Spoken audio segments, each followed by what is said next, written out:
TET practice bits మొదటి ప్రశ్న. జ్ఞానేంద్రియ వికాసం ఈ ఎక్కువగా అభివృద్ధి చెందుతుంది.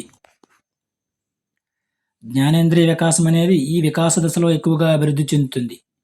శైశవ దశలో ఎక్కువగా అభివృద్ధి చెందుతుంది జ్ఞానేంద్రియ వికాసం అనేది. తర్వాత ప్రశ్న. థార్న్డైక్ సిఏవిడి ప్రజ్ఞా పరీక్షను దీనిని మాపనం చేయడానికి ఉపయోగిస్తారు. మానసిక సామర్థ్యాలను మాపనం చేయడానికి ఉపయోగిస్తారు సిఏవిడి ప్రజ్ఞా పరీక్షను. థార్న్డైక్. తర్వాత ప్రశ్న. ఇతరులు వారు ఉన్న పరిస్థితుల్లో ఏ విధంగా ఆలోచిస్తారో ఆ పరిస్థితిని ఎలా అనుభవిస్తారో ఊహించగలిగే సామర్థ్యం కలిగి ఉండటం అనేది ఉద్వేగాత్మక ప్రజ్ఞ యొక్క ఈ విశేషానికి సంబంధించింది. క్రింది వానిలో సహానుభూతికి సంబంధించింది ఇది. తర్వాత ప్రశ్న. భాషణ భాషా సంబంధ వైకల్యం. భాషణ భాషా సంబంధ వైకల్యాన్ని డిస్ఫేసియా అంటారు. డిస్ఫేసియా.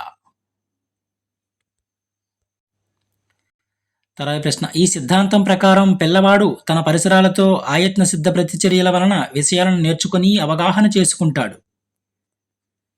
జీన్ పియాజే సంజ్ఞానాత్మక వికాస సిద్ధాంతం ప్రకారం. తర్వాత ప్రశ్న. ప్రజ్ఞాలబ్ధి ఐక్యూ సూచించేది. వ్యక్తుల యొక్క మానసిక వికాసాన్ని సూచిస్తుంది. ప్రజ్ఞాలబ్ధి అనేది వ్యక్తుల యొక్క మానసిక వికాసాన్ని సూచిస్తుంది. ఐక్యూ. తర్వాత ప్రశ్న. మూర్తిమత్వ వికాసంలో జనన పూర్వ మరియు జననాంతరకారకంగా పనిచేసేది క్రింది వానిలో. మూర్తిమత్వ వికాసంలో జనన పూర్వ మరియు జననాంతరకారకంగా పనిచేసేది తల్లిదండ్రుల యొక్క వైఖరి అనేది. తర్వాత ప్రశ్న. రమ ఉమ సంగీతంపై ఇష్టంతో ఒకేసారి మ్యూజిక్ క్లాసులో చేరారు. కానీ రమ ఉమ కన్నా బాగా పాడగలుగుతుంది. దీనికి గల కారణం ఆమె యొక్క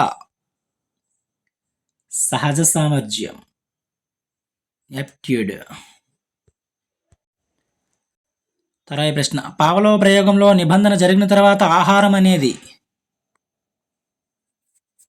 నిర్నిబంధిత ఉద్దీపన. ఆహారం అనేది ఏంటంటే నిర్నిబంధిత ఉద్దీపన. తర్వాత ప్రశ్న. డిఫరెన్షియల్ యాప్టిట్యూడ్ టెస్ట్ బ్యాటరీలో ఉన్న సహజ సామర్థ్య పరీక్షల సంఖ్య 8. తర్వాత ప్రశ్న. భాషా వికాసంలో మొట్టమొదటి దశ. భాషా వికాసంలో మొట్టమొదటి దశ ప్రాగ్భాషా దశ. ప్రాగ్భాషా దశ.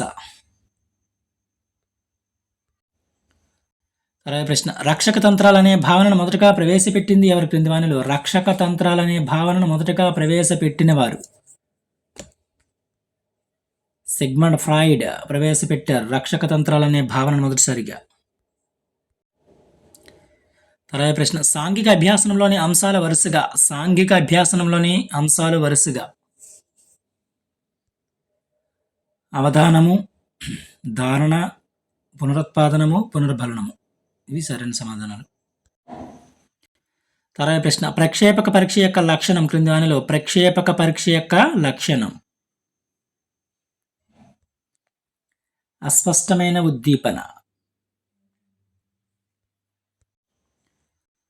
తర్వాత ప్రశ్న. కరుణ ఉపాధ్యాయుడు చెప్పింది విని విషయాన్ని స్మృతిలో ఉంచుకుంది. ఈ రకమైన స్మృతి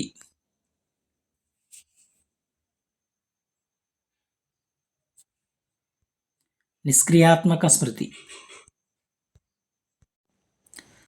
తర్వాత ప్రశ్న. చామ్స్కీ సిద్ధాంతానికి సంబంధించిన సరైన ప్రవచనాన్ని గుర్తించండి క్రింది వానిలో. పిల్లల పుట్టుకతోనే భాషను నేర్చుకునే అంతర్గత సామర్థ్యాన్ని కలిగి ఉంటారు. తర్వాత ప్రశ్న. ఎలాంటి శిక్షణ అభ్యాసనం లేకుండా వ్యక్తి ప్రవర్తనలో క్రమంగా మార్పులు సంభవిస్తే వాటిని ఈ విధంగా పరిగణించవచ్చు. పరిపక్వత వల్ల ఏర్పడిన వికాసంగా పరిగణించవచ్చు. పరిపక్వత వల్ల ఏర్పడిన వికాసంగా. ఎలాంటి శిక్షణ అభ్యాసనం లేకుండా వ్యక్తి ప్రవర్తనలో క్రమంగా మార్పులు సంభవిస్తే. తర్వాత ప్రశ్న. ఈ క్రింది వానిలో వేరుగా ఉన్న దానిని గుర్తించండి. బోధనా సిద్ధాంతం ఇది డిఫరెంట్. తర్వాత ప్రశ్న రాష్ట్రక్ ఇంక్ బ్లడ్ టెస్ట్ విశ్లేషణలో ప్రయోజకులు గుర్తించిన ఆకృతి, రంగు, చలనం అనేవి దీనికి చెందినవి క్రింది వానిలో. నిర్ణయాలకి చెందినవి. నిర్ణయకాలకు చెందినవి. తర్వాత ప్రశ్న పావని ఒక పద్యాన్ని మొదట 8 ప్రయత్నాల్లో నేర్చుకుంది. కొంతకాలం తర్వాత ఆ పద్యాన్ని 2 ప్రయత్నాల్లోనే తిరిగి నేర్చుకుంది. ఆమె యొక్క పొదుపు గణన ఎంత? మనకి పొదుపు గణక ఫార్ములా తెలియాలి. అసలు ప్రయత్నాలు ఎన్నండి? 8 మైనస్ పునరభ్యాసన ప్రయత్నాలు ఎన్ని? 2 బై అసలు ప్రయత్నాలు ఇంటూ 100. ఇది ఫార్ములా. దీన్ని యూజ్ చేస్తే మనకు ఆన్సర్ వచ్చేస్తుంది. 6/8 ఇంటూ 100. 4 రెళ్ళ 4 25 2 మూల 25 మూల 75 ఆన్సర్. ఓకే, పొదుపు గణనకు ఫార్ములా ఏంటంటే అసలు ప్రయత్నాలు మైనస్ పునరభ్యాసన ప్రయత్నాలు బై అసలు ప్రయత్నాలు ఇంటూ 100. ఈ ఫార్ములా ఉపయోగించి మనం చేయొచ్చు. ఇవి కొన్ని ముఖ్యమైన psychology practice bits previous year. Thank you.